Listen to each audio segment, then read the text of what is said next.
It's time for the moment you've been waiting for. It's the day we talk all about Fire Emblem. Marth, Lucina, and surprise guest Chrom. It's a 3-for-1 video. I've never been a Fire Emblem fan, so the surplus of Fire Emblem swordsmen bothered me much like many other Smash fans. But in preparation for this video, I went and played some Fire Emblem games, including the Arcania titles. I still wouldn't call myself a Fire Emblem fan, but I had fun, and I gained a new appreciation for the series. It also inspired me to find improvements to Marth's Smash design and more accurately capture the Fire Emblem spirit. Marth actually represents the early Fire Emblem games quite well. They practically perfected the Fire Emblem character archetype on the first try. Then Robin filled in the gaps that Marth was missing, making him the only other necessary Fire Emblem character. The only series staple that they're missing at this point is permadeath, but there's no way for that to even work. It would take a real genius to incorporate a balanced and accurate permadeath mechanic into Smash. The main issue is that even though they kept adding new Fire Emblem characters, very few of them tried representing aspects of the series that Marth hadn't already covered. Marth's moveset emphasizes range and positioning by rewarding players who can stay at a certain distance. He's a very patient and at times methodical character, and his counter is a clever way of representing the turn-based combat of Fire Emblem. And that's why so many Fire Emblem characters have counters.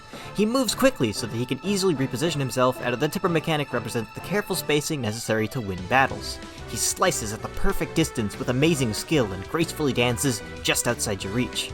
He's quick and precise and has really great range without needing a projectile. Even though Marth and Lucina both possess amazing skill and a calculated fighting style, their personalities end up creating small differences in how they attack. Marth is a proud Altian prince. He was trained as an elegant fighter, so in some of his attacks he'd prefer to take a small risk if it meant a better looking attack. Lucina takes no risks and only goes for what is necessary. Basically, she's more optimal. This isn't exactly how they acted in their original games, but it's a little hard to make a character accurate when that character isn't even consistent in their own games. Not to mention, if Fire Emblem characters actually were accurate to their game, they would all be bland as hell. So, for alts, we get Pantsless Marth. What a great design. Speaking of great designs, I also want to add some costumes that represent the Melee and Brawl era Marth. I guess I just feel a bit nostalgic to that one, which is also why Marth only speaks Japanese again. I know it's pretty stupid to take away voice options, but I just miss Smash's foreign exchange student. His new voice isn't even bad, it's just super jarring after hearing him speak Japanese for 3 games. If he really must have an English voice though, I'm open to him speaking English as long as it's got like an accent, you know, like it's Marth's second language or something. They were actually close to doing that in Melee, but this voice clip went unused. Let's dance! Some might say I'm being kind of silly with this request, but this is my Marth. You can go make your own Marth without subtitles. Alright, well, it's about time to look at some actual changes. In order to space better, he needs better air acceleration. Landing tippers in Smash Ultimate has never been more inconsistent. This is the only Smash game where I just don't think Marth feels very good. I don't believe Marth needs bigger tippers, to be honest, he just needs better microspacing. I added plenty in universal changes, and I can add some just for him. He has slightly increased run speed and his initial dash is even better, but he has a really slow turnaround. All the Fire Emblem characters have below average turnarounds. Now let's plan out his grounded moves. Jab is reverted back to Smash 4 Jab, so it cancels a little sooner. He can still jab lock, but only with the sour hit. Marth being able to combo a jab into another tilt reminds me of doubling an opponent in Fire Emblem. Down tilt has just a bit less range than before, but tipper down tilt is stronger to make up for it. Up tilt is another move I'm not the biggest fan of. It's a great move, but it's kinda boring looking. So this looks like the opportunity for Marth to prioritize flair over function. But I was having trouble coming up with an elegant looking sword move that isn't already in the game, and fulfills the same role as the old up tilt. If I make a new one, it must remain as an anti-air and juggling tool to fit with his character. I came up with a neat one where Marth does a backflip while cutting in an arc, but I decided it looked too similar to his short hop up air. We'll keep the same move but add a subtle detail that makes it feel more alive. It's purely a cosmetic change, so we have to be able to fit it within the 45 frames that we have. So now for his up tilt, he looks behind him. This move is often used to catch people behind him, so it would look better if he was looking at them. It's an animation not everyone will consciously notice, but I think it would be appreciated. Even if he's swinging at nothing, he's looking at his sword, so it always looks good. Dash attack Sour Spot sends up and behind Marth, conveniently leading into a perfect pivot up tilt or just a classic back air. Tipper dash attack is stronger and sends out like it does in Ultimate. F smash gets a small animation change. During the end lag animation, Marth spins back in place elegantly, like a little pirouette or something. because he's extra. These little things add up, you know? They say a lot about you as a person. They show you what you look for and value, so choose a main wisely. Up Smash is Marth's iconic Justice Sword. It's also used as an up taunt during Final Smash. It's the pose Marth takes while leading troops into battle, and I had some interesting ideas for it. Do these ideas make it a better move? Well, in some aspects you can look at it. Do they make it cooler? Yes! Up Smash has a much smaller tipper, but the tipper is stupid. Like critical hit up smash from Hero stupid. But the launching hitbox beside him doesn't exist anymore. Also much like Hero. Up Smash has less startup and a lower ISA frame, which makes Sour Spot Up Smash a combo starter. Down Smash sends up, like in Brawl, but only the back hit. Tipper Down Smash is very strong though, so hopefully it won't be overshadowed as much anymore. And next I have to share some heartbreaking news. As much as I wanted to give him back his melee grab range for the meme, we all know it's not balanced. Fire Emblem characters don't deserve good grabs. If you have a sword, you deserve a bad grab and a bad ledge grab. Marth is damn near good at everything, so giving him bad throws is for balance. Although it does make some sense. He was raised as nobility, so he was likely never taught how to grapple and fight dirty. Down throw is weaker but has more end lag. It sends more behind him too. This pretty much guts it as a combo throw. His melee F throw returns, Marth up throw is much weaker, and no chain grabs this time. Next is Marth's aerials, so let's get to stepping. Nair is a fantastic combo tool. Well, even more than it already was. It comes out 1 frame slower and has 4 extra frames of landing lag, but gets an insane 15 frame end lag reduction. Well, technically it doesn't have any less end lag, it's just that the ISA frame is much lower, but whatever. It's weaker and sends up now, letting it do many of the same things his melee fare could do. Well, the front part does anyway. There's basically 3 parts to his Nair. When the sword is in front of Marth, it sends up, but when he turns around, it transitions to a horizontal angle fit for edge guarding. Then, the final part, when he faces forward again, it goes back to sending them up. The hilt and the tip both send the same direction, so it really only affects the power. The back hit is stronger and edge guards even better than Bear, and the front hit combos into your wildest dreams. But it's up to you to learn their timing so you can effectively use both. I gave one last cautionary nerf to Nair for good measure. I got rid of the hitbox that's attached to Marth himself, so it only hits on the sword. Fair's sour hit is weaker, but the tipper is stronger. Up air is a functional move that hits behind you, like Roy's does. I mean, look at this shit, there's no excuse for why it was made like this. The middle of the up air is much stronger and has more hit stun. Bear is slightly faster and sends them up. It's a lot like his melee Bear. It can even combo into his down air to Ken combo. Like I did in my Jigglypuff redesign, holding A during Bear makes you do another turn so that you end up where you started at the cost of a couple extra frames. Dare has an animation change where he spins in the startup frames to position himself. Down air spikes throughout almost the entire move. The only time it doesn't spike is at the very start behind him, and I'd buff that hitbox's knockback so it can kill. After that, as long as you hit the tip of the sword, it's an incredibly powerful spike. And as a bonus, you don't even need to hit the tip to spike someone directly below you. Next is... specials. Usually I'd start with shield specials, but Marth is another one of those really complete characters that probably doesn't need one. But someone's gonna get mad if I don't add one. Plus I just like filling input slots. So pressing shield B will do the same thing that his down B does. More on that later. And again, where we'd usually move on to neutral B, with Marth I don't think we need to. Neutral B is perfectly fine right now. It's really cool, it's a reference to the Rapier, which is a weapon that almost every time in Fire Emblem the Lord starts with. Marth being the first Lord, it's pretty fitting. Side B though, could use an update. And the one I have planned is robust and deep. One thing I really like about the old Dancing Blade is the speed and rhythm. It feels very elegant. You can't buffer the hits, you have to time each one. I like that, and what I initially wanted was to make them at least as slow as in Smash 4. But that would cause a lot of unintended problems due to the different engine. So I dialed it back and instead made it so that all of the swings now have just 1 or 2 extra frames of startup. It's the tiniest bit of extra time, but my hope is that it can be used to enhance the animation without sacrificing too much functionality. Rising with side B helps him stall mid-air again too. Marth's side B is really good for helping him microspace mid-air. Getting caught by the tip of side B at any point makes it impossible to escape, as DI and SDI are completely useless. The tip of side B also has a bit more shield stun when angled down. Oh, I should have talked about that. This move has the creative property of angling the 4 slashes. It's the closest thing Smash has to a traditional Rekka. Forward side B4, this section is a mouthful. has a good deal less knockback growth, and the FAF is 15 frames later. Sounds awful, but in practice you can actually act sooner. Specifically on the 4th hit of Dancing Blade, there's a window where you can cancel it by crouching. All 3 angles have this in addition to the extra 15 frames of end lag, but the cancel windows are each a little different. The forward angled window is frame 35 through 55. It launches straight forward so it can gimp some characters and set up tech chases on stage. It also stalls you midair like the first hit does, so it doesn't always just kill you. Overall, not useless, but losing that much kill power on stage hurts a lot. Upward side B4 has more knockback when it tippered, but less when untippered. The window for it is frame 20 to 44, a little bigger than the other one. Downside B4 is actually a throwback to the way it worked in Melee and Brawl. This penultimate slash was a meteor smash in Melee, possibly the most stylish one in the game. It's a traditional spike now.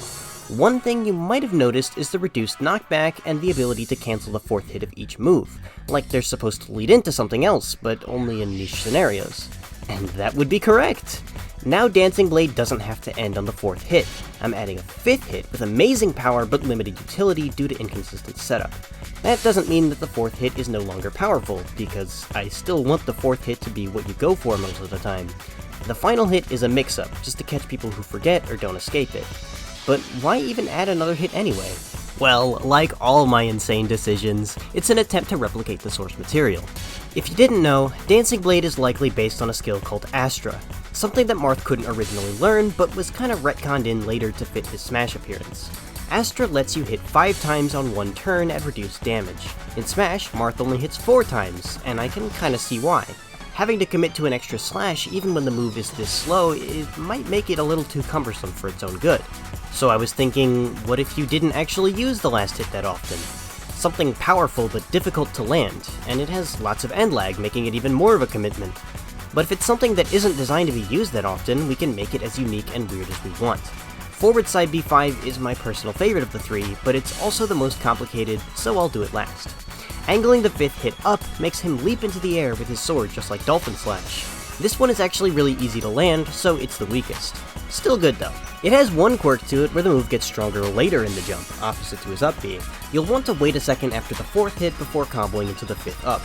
The 5th hit for down angle looks like this. Yep, we just moved it over and gave it crazy damage. Trouble is, down angle 4, the spike we talked about, would almost never connect into it if we just let them transition into each other. Or at least, if it does, it would be unreasonably hard to land the tip. So I improvised and decided Marth should shift his foot slightly. He slides back before stabbing, increasing the distance between you and the chance to get a tipper. And finally, the forward finisher. The 4th hit doesn't seem like a combo starter at all, especially the tipper. Maybe you could cancel it fast enough to get a dash cancel F-tilt, but the point is that without some creative thinking, it would be hard to make this move lead into anything. So in order to chase after the opponent, who just got sent flying straight forward, Marth jolts forward, running at dizzying speed to deliver a horizontal slice a set distance away. It's tricky to combo the 4th hit into the 5th hit, and practically takes a master to link them both to the tip. The way the move works is that in between the 4th and 5th hit, the opponent flies forward. Because of weight differences, percent, modifiers, and DI, making Marth appear at a set location makes it way too easy to avoid. So, Marth can partially control how far forward he travels before slashing, depending on how long the gap between the 4th and 5th hit is. Pressing B immediately after the 4th hit means Marth doesn't go very far forward at all, and waiting longer will let you catch up to the opponent who just flew away. It adds precision and expands on the rhythmic nature of the move. It's simply Marth. Now that is a Rekka. So many options packed into one move. So needlessly complicated, but very creative in my opinion. It's gonna be really funny moving from that into Dolphin Slash, which I hardly changed at all. Up B has slightly more base knockback on the early hit, and up B intangibility starts on frame 4, even in midair, because frame 1 intangibility is morally reprehensible. Then finally, up B also has less ledge grab range, because this move gives magnet hints sometimes. Now, I may have spent an hour or two on Dancing Blade, but down B is what I believe to be Marth's most important move when it comes to representing Fire Emblem. Counter is a bit of an outdated move. I like that Sakurai tried to replicate the Fire Emblem counterattack system, but it's got one major flaw that makes it feel different. In Fire Emblem, you get hit, and if they're in range, you deliver a counterattack. In Smash, Marth doesn't take any damage. It's less like a counter and more like a parry. So I tried to remake down B to be more like that Fire Emblem mechanic. In Fire Emblem, you can dodge people's attacks. It's luck-based in that game, but in Smash, it will be skill-based. At the start of a counter, Marth dodges in place and then gets into a defensive stance. If you try to hit him at the start when he's dodging, you'll miss, and Marth counters you. If you hit him near the end when he's in a stance, he'll take full damage but still counter you. Marth doesn't take knockback in this state, so it's like super armor. That ends up being a very active move. For most of the move, he's ready to counter you. I imagined that it would be very annoying to punish, more so than a normal counter. So I wanted to highlight the end lag and help players understand when it's okay to hit him. The solution isn't to give him more end lag, but simply to make his vulnerability period obvious. So, when the counter hurtbox disappears and the end lag starts, Marth is grayed out. This visual is a reference to the characters in Fire Emblem who have lost their turn. This way, when someone fails to punish and gets upset, you can just say, "You hit me before I turned gray, what do you expect?" The counter is noticeably affected by the tipper mechanic, being pretty damn weak at the base and getting much stronger as he gets to the tip. But since it's hard to microspace a counter, I added things to help get the tip more consistently. One is that it's simply bigger than most tippers. The other is a cool optional dodge that can be triggered after something passes right through you. If you time it right, you can press back before the counterattack comes out to quickly move backwards and get more space between you and the enemy. This small little roll goes the perfect distance to hit a tipper if you started it right next to them. This idea was built off of a cool comment I got in my Fire Emblem video. One last thing that it's not actually a part of the down B, but it has the same counter spirit, is with Marth's spot dodge. Marth can cancel his spot dodge with A just like Terry can. I think it would be cute if all the Fire Emblem characters could do this so that we can cut down on counters. They can still reference the core gameplay of their series without copying Marth. They all have their own little counter animation. For Marth, he does a quick poke, matching the one from his game. And of course, we're gonna finish off Marth with Final Smash. Final Smash is a bit flashier. It starts with a frame 1 intangible backflip to dodge an opponent's attack. The moment he touches the floor again, he raises his sword and the nearest person in his line of sight is stunned. He then blitzes forth, delivering a lethal stab. The backflip isn't controllable, but you can mix up the timing on when you raise your sword. By prematurely pressing B before landing, you can use it mid-air and as a recovery. Average charge and retention. The next character we'll be redesigning is his more pragmatic and serious descendant, Lucina. With so many Fire Emblem characters on the roster, it gives me the chance to have each one represent their game specifically more so than their series. Lucina and Chrom represent Awakening. They go hand in hand for every aspect of this design. Robin is more of a general Fire Emblem rep, to be honest. Plus, I can't in good faith try forcing Robin into this trio when their moves are just nothing alike. I took a look at what made Awakening unique to the series. Big shoutouts to my friends who both love Fire Emblem. One of them loaned me a copy of their game, and the other helped me brainstorm how they'll represent Awakening. Lucina, as a character, tries to emulate what she believes Marth was like from the history books. Elysian history paints Marth as a more cold and serious than he actually was. It's interesting to think of her fighting style as her own interpretation of Marth's. So, if I wanted to make her more accurate to her game, we would probably cut some of her voice lines and make her more stoic. Joking! Can you imagine? It's actually possible to make Lucina even more boring. So, no to that idea. Despite what she would have you believe, she isn't Marth. They aren't the exact same. They differ in subtle and interesting ways. She is her own person, however she's undeniably trying to be like her father and Marth, so she kinda blends together with all of them. You see, this is the problem when you add a whole lineage of characters into the game. And just as the Fire Emblem series is riddled with incest, they all inherit traits from each other, creating a disgusting, samey moveset where you can't tell who's copying who because they're all based on each other. But I'll try. We'll start out with some basic attributes after my pitch for Lucina's costumes. When she first appeared, she had short hair to look more like Marth. I think it would be neat if a few more of her costumes had short hair. One odd change that might make sense later is that she can wall jump while Marth and Chrom can't. It's a gameplay/balance choice, not really for any lore-based reason. She's smaller than Marth like in Smash 4. This makes her harder to hit, but gives her slightly less reach. Most of her stats still match Marth, but to suit her more rush-down playstyle better, I made her airspeed match Chrom's. She has higher airspeed than Marth, but lower air acceleration, because she doesn't move to spaces accurately. Her sword is now slightly shorter than Marth's. It's basically just the falchion's length without the tip. Canceling down taunt before taking off the mask allows you to keep fighting with it on. It doesn't go away unless you taunt again. Her damage doesn't scale proportionally with every change we made to Marth. Her damage output is currently assumed to be the same as an ultimate. In fact, I want you to consider her as more tied to Chrom than Marth. She's no longer an echo of Marth, but Chrom. So we probably should have done Chrom first, but whatever, it's too late. Well, actually, is it too late? Well, I guess we could just move it over. Alright, change of plans. Chrom next.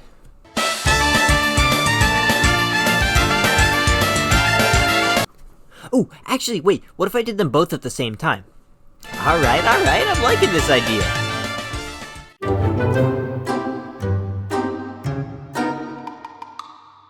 Why, I'm Marth! What kind of fool do you take me for? He's Marth! He's Marth! You're Marth! I'm Marth! Are there any other Marth! words I should know about? But we'll finish you first. Your basic attributes, at least. Chrom copies Marth's stats instead of Roy's. He has no relation to Roy, so it makes sense to distance himself from Roy as much as we can. Except that his weight, fall speed, and airspeed remains just as good, giving him a slight edge over the other two. His swordsmanship influenced Lucina's. He doesn't have a particularly brutal or flashy style, and instead adopts a standard but effective technique. In Fire Emblem Awakening, Chrom is unbelievably good. It's pretty accurate to smash how fast and strong he is. His taunts are also some of the most boring in the game. He needs something cooler to say, like, "Now I'm angry." Yeah, actually, maybe Chrom just isn't cool. Finally, his down taunt is almost a reference, but they just didn't finish it. So after a kill in Fire Emblem Awakening, Chrom twirls his sword and sticks it in the ground. But for down taunt, he never sticks it in the ground, which confuses me. Also, I don't have any creative costume ideas, so I'm just gonna default to his promoted form. Now, on to the grounded normals for these two. I made Chrom's jab more based on Marth than Roy. A disappointment to Chrom mains everywhere, I'm sure. Jab 1 is identical for both of them, but next is Jab 2. Lucina's hasn't changed, but I decided to throw Chrom a bone because I felt a little bad. Despite looking the same as Lucina's, Chrom's jab has a more vertical launch angle, so it can get things started. It's just like the old jab, but much less effective in every way. His F-tilt is no different, but Lucina actually uses it too now. Down tilt does a little less shield damage. Lucina's dash attack now matches Chrom's animation-wise, however Chrom's dash attack sends people up and behind him like Marth, whereas Lucina's just launches them away and kills them.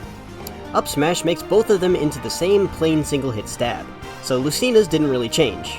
Unlike Marth though, they actually do get a scoop hitbox at the cost of some speed and power.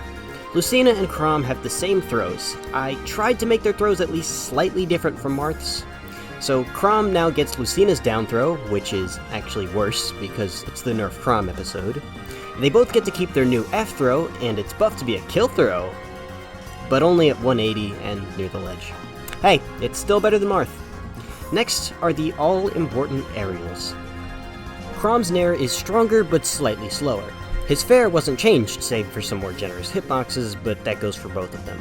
Lucina's fair was sped up to match Chrom's fair. It does 2% less damage now and has less base knockback, so because it's faster, she can do 2 fairs in a short hop. That's a pretty decent advantage over Marth and Chrom. Her fair also has a different launch angle from Chrom. It sends up like Corrin's fair, which leads to some killer combos. Chrom's up air is basically perfect. Lucina's is not. First things first, it gets a back hitbox like I did for Marth. Next is the knockback. I think the middle hit and the end of the move are fine, but I think adding new utility to the beginning hit would be fun. So, the early hit of up air has more base knockback but less growth. It also sends people more forward than up. Both back airs get the same turnaround mechanic as Marth. Dare was a little bit tricky because I need them to have the same dare, at least animation-wise because they're clones, and my first idea of giving them melee Marth's dare works well on Lucina but is 100% too overpowered on Chrom. I could definitely just give both of them Chrom's dare, but something about it just doesn't sit well with me. I could go for something like this, or something more original, but sharing Chrom's dare makes the most sense, so I'll stick with that for now. On the upside, I made the spike sweet spot a little bigger. And lastly, we have specials, which is where things get more interesting and these two start to look more different, especially from Marth. Shield special does exist, but it's tied to down B, so I'll wait a sec. Lucina's neutral B has been changed to reflect Lucina's more rushed down style of fighting. When she stabs forward, she lunges at you. It's weaker and no longer breaks shields. It looks like her attack animation. It's also reminiscent of this clash she has with her father. Unlike before, you can't charge it, so it only has mediocre knockback. But it makes you slide really far. The best part is that it has low landing lag. This makes the move an excellent recovery tool, approach option, and burst shield pressure starter. Chrom's neutral beast still looks like this, but like Lucina, it can't be charged anymore. However, this move has some really solid base knockback. The massive yellow and red particle effects should be toned down quite a bit, I think, so it actually ends up looking more like Melee Marth's neutral B. Chrom also now does a little jump forward before slashing down, which improves range. This is meant to reference his attack animation from Awakening, just like Lucina. It makes you fall down quickly, so it's bad for recovery, but can help you land. It also has very low end lag, so you don't always just die off stage. Neither of their names really fit anymore, so I'm gonna go with Straight Lunge and Gay Plunge, respectively. Side B was tricky for me, because I honestly just wanted to keep Dancing Blade. But I decided that since these two have such similar normals to Marth, they need different specials. And unlike Marth, they aren't lacking source material to draw from. Narrowing down what it should be was tricky, but I settled on a certain skill from Awakening. Chrom learns the Ether skill, and what's more is that he's guaranteed to pass it on to Lucina no matter what. So I thought that this made the most sense for these two to use. The Ether skill in Awakening is really just two skills right after each other. First is Soul, which heals you for half the damage you deal. In Smash, Soul can be charged to deal more damage. Then, pressing B again starts Luna, which cuts the enemy's defense in half when you hit them, which in Smash terms we can interpret in any number of ways. I choose to interpret the defense stat as your shield, so Aether 2 does heavy shield damage. In total, it's a strong move, but it's very punishable. They're basically the same for both Chrom and Lucina. Maybe the second hit on Chrom's Ether is slower but stronger, or it goes farther but has more end lag. I don't know, just something to make them different. Chrom's up B is so stupid. It's such a simple idea, and they somehow managed to implement it in the jankiest way possible. I genuinely don't know how to fix this match. Just start over, do it again from scratch so that it doesn't do this anymore. Lucina's up B is slightly different, but instead of being Marth's, I wanted to base it off the same cutscene that Chrom gets his up B from, since she now borrows more from him. They both use Soaring Slash in this cutscene, but I don't think it would fit Lucina perfectly as it is. She relies too much on her off-stage game, and it might make her feel too vulnerable. The problem with Chrom's up B is that he doesn't have a hitbox on the way up, so you can put an aerial in the way and stop him. Hers is a little different. For starters, you can move forward slightly more on the way up. Instead of slashing the opponent then jumping up after them, she just rises straight away with her sword. Lucina basically dolphin slashes up there and brings you with them at the same time, making it very hard to challenge. Then she does a stupid flip or two like Chrom, and whoop-de-doo, she can move left or right more than he can. Note, I'm making the hitboxes a bit shitty because Chrom has proven that he can't behave, so this flip is your best opportunity to spike her. Next, she begins to fall with her sword. She doesn't fall as fast as Chrom does. It feels a little more like Kirby's up B. Then, after falling for a bit, she'll automatically slash, which means that she slashes at a certain part of the move regardless of whether or not she's landed yet. So you can fall deep off stage and slash them, but due to the end lag, you probably won't be doing much after. I think it would be neat if you got your jump back after up B since you fall so far. Just adds a potential recovery mix-up. She can grab the ledge at any point of up B except for the flip and the finisher slash. Her up B is called Soaring Dolphin. Just like how down B is the most important move in Marth's moveset, down B is the center of attention for Chrom and Lucina. I could have made down B a boring old counter, but just a second ago I made a point about wanting to cut down on counters and make Marth's more unique. Plus, when I played Awakening, I realized there was a skill called counter, and neither Chrom nor Lucina can learn the skill. So it makes sense to look at what they do have in Awakening and which gameplay mechanics define this entry in the series. And to me, that has to be the pair-up mechanic. It's integral if you want to win, especially playing on hard mode like I did. The game heavily encourages you to pair up and build support to the point that who you pair certain characters with affects the story. I even think Sakurai knew how important it was for representing Awakening because for Robin's Final Smash, he pairs up with Chrom. So Chrom and Lucina have a partner for down B. As for who, the answer is obvious. The Shepherds and their children. Chrom's band of heroes that protect his country. He pairs up. But how does it work? Well, it's tricky to design this new move to accurately represent how it works in Awakening while also trying to keep Chrom and Lucina's playstyle exactly the same. To be frank, I've given up on that and just focused on making a move that's new and fun while also being active. So, when Chrom presses down B, he needs to go through this startup animation where his partner is summoned via Warp Staff. After that, they chill in the background but can still be attacked. The summoned unit will stand in place, so to actually get the benefits of pairing up, you have to stick close to wherever they were summoned. These benefits can be pretty subtle because I don't want pairing up to be as strong as it is in Awakening. I really want them to play mostly the same, just having a few new options in addition. Staying near your partner makes your attacks 1.1 times stronger, as well as making your shield bigger and stronger. These two bonuses are present no matter who is summoned. The main appeal of the move is that if you land an attack while near your partner, they will follow up your attack with their own. You can also make them attack by taunting in their activation range. These special moves range from lackluster to broken, but they don't last forever. As leader of your army, you're responsible for taking care of them. If your unit takes too much damage, they will die and be unable to be used for the rest of the stock. They each have their own specific amount of health, but to simplify things, when the unit looks like they're hurt, use down B next to them to separate and effectively cancel the move. They will be fully healed as soon as they separate and go to the back of the line. But who's in that line? Well, isn't that the tricky part? Deciding who gets summoned. I had a unique roster I was comfortable with, but right before recording I realized that several of them can't actually support with Chrom and Awakening, so I had to remake it to only include compatible supports. I settled on 8 characters. Maybe that's too many for some people, but any less would leave out some beloved characters from Awakening. In the startup of Down B, you can see a roster of your characters in the Awakening UI. A hand points at the one that's about to be summoned. These 8 characters always appear in the same order. However, getting from one character to the next would be a lengthy and tedious process. Luckily, by pressing Shield and B, you can move the cursor to the right and skip a character you don't want to use. But even if some are better than others, they all have their merits. Chrom's sister can't attack and simply heals him for a quick 25%. Very underwhelming considering this isn't the easiest move to set up. I will ruin you! She appears as a Valkyrie to distinguish her from Lissa. She casts L-Fire and shoots a fireball across the stage. It sends you straight up and has set knockback to continue combos. It would be pretty good, except remember, you usually need to land a move up close to activate it. Try hitting an item if you can. Looks like Teach just got tenure. He's the first one that can just straight up kill you as Protect Climb, but it's tough to combo into him because his move is so slow. To hell with you! She throws a big javelin in an arc. It launches forward, so it's guaranteed to send you far off stage. So long, sucker. Piece of cake. Gaius is very fast, so his effective range can be pretty big. He slips past the opponent and tries to slash at their back, sending them the opposite direction. One funny quirk of his is that if any sweet food items end up near him, he'll snatch them up and heal himself. For release! Be gone!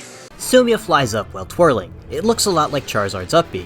This move has great range and power, but it won't hit opponents on the ground, so it's strictly for anti-airs and starting vertical combos. Unlike the ground units, Sumia can be summoned mid-air, and will float in place. Stop staring! Olivia is quite a special unit. When Chrom is right next to her, she can dance to revitalize him. This makes his next move hit cancelable. For example, he can damage your shield with Ether, then F-Smash and break it. That's incredibly powerful, so to balance it out, most characters can kill Olivia in one hit. Your last breath approaches. Pick a god and pray. He's a jack of all trades with great mobility and defense. As a Great Knight, Frederick is the only class able to use all 3 weapon types. He's perhaps Chrom's most loyal follower, so I gave him a bit of special treatment. His activation range is huge. Even if Chrom is 3/4 the stage away, hitting an opponent will still activate Frederick's attack. That isn't to say that distance doesn't need to be considered. In fact, you'll need to learn to space yourself in relation to Frederick to get the most out of this move.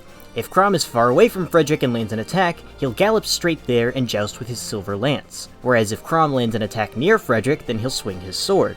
The lance version is very strong at the tip, and the one neat thing is that Frederick won't go through your shield. He'll just keep pushing you across the stage, forcing a roll or jump. The sword version has low base knockback but great scaling.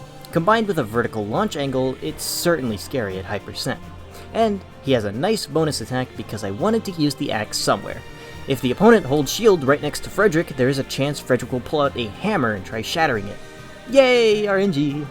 Lucina's down B works much the same. In fact, it's mechanically identical, save for having different units to summon and effects for them. I was really tempted to add Jerome, just because I like him. but something tells me he wouldn't really want to be here. So, the new shepherds are... Hands! Hungers! Yeah! Down, Sword Hand! the definition of high risk, high reward. Owain will taunt the enemy before delivering a lethal slash. It's so telegraphed that it'll almost never land. But what if it does? I'd pray if I were you! He's quite similar to Lissa in that he can only heal. However, instead of one big heal, he divides them into two smaller heals. I grow weary of you. You were a fine subject. He casts Arc Wind. It's a tall, skinny tornado that travels a short distance, then lingers for a while. It starts moving forward immediately, but it doesn't do damage until it stops in place and lingers. Luckily, it will reliably pull opponents into the lingering hitbox. This'll do it. Have you made your peace? She comes as a knight. She is so goddamn slow. Her lance is pretty big and strong if you can actually manage to land it. She's huge and can soak up hits, so that's another bonus. Her base class is an archer, however, an archer didn't sound too appealing. Plus, I was disappointed about not being able to use Tharja, so I made her my dark mage. She casts Flux, a slow-moving projectile that deals serious damage. It actually chases after the opponent, so it can be pretty scary. But if you attack the shadowy orb, it goes away. Time to pay! This is the end, friend! Okay, you've got this! She's a clumsy Pegasus Knight with amazing speed. When activated, she flies straight forward across the whole screen, meaning her horizontal range is unparalleled. Interestingly, she can be summoned mid-air and won't simply stay in place. She hovers up and down, sort of like a paratrooper, so her activation is dynamic. This is your last dance. No hard feelings? It's been lovely. Hey, look, it's this guy! I wasn't gonna add him, because he's the same as Severa, except I like her more. But apparently this guy is somewhat of a fan favorite. So here he is. He shows up and does quick, reliable damage. I'm not scared of you. I am so strong. Okay, now I'm An unsuspecting pick, but I assure you, this girl is a menace. She's a Maneki, meaning she can turn into a dragon. Her dragon breath will deal major damage and starts killing early. It has a pretty big range and now will tilt her head to try and hit opponents if she needs to. The main problem is her massive startup. When Na is summoned, she's very vulnerable. She has to complete the transforming animation, which she can be killed during. She only has 15 HP before the transformation, but afterwards she gets an extra 55. Okay, Jesus Christ, hurry up and do the final smash, I want to go home. Lucina's final smash is no nonsense. She just wants a move with the best chance of efficiently killing you. It doesn't look super cool, but her frame data and range make it incredibly reliable. Lucina no longer does the Marth pose at the start, she just flies at you, saving time. While it is much weaker and can even be shielded, it's so easy to land that closing out long stocks is trivial. It charges at an average rate and has average retention. Since Chrom uses Ether as a side B, he needs a new final smash. I'm thinking that since Lucina's critical hit is basically just a much stronger straight lunge, Chrom's critical hit should be a really epic gay plunge. He jumps higher, hits harder, and looks cooler. He can cancel it just like the other critical hits, but due to less range, his is stronger. Thank you for making it this far. Leave a like and subscribe to catch more. At this point, I'm sure you're all sick to death of hearing me apologize for my upload schedule. I didn't upload all summer, which is not what I planned. I'm very sorry. It will happen again. My next moveset is gonna be a pain in the ass. Huh? So look out for Young Link. We passed 500 subscribers somewhat recently, and it's insane to me. I'm so happy. I'm so happy to have such, cool fans. You guys don't really bug me. I bug myself about this upload stuff way more than you do, so I don't know, I just appreciate you guys. Thanks. If you want to talk about Smash designs, leave a comment and join my Discord. It's the fastest way to contact me, and it's generally just a chill place to be. Well, link in the description. Good night.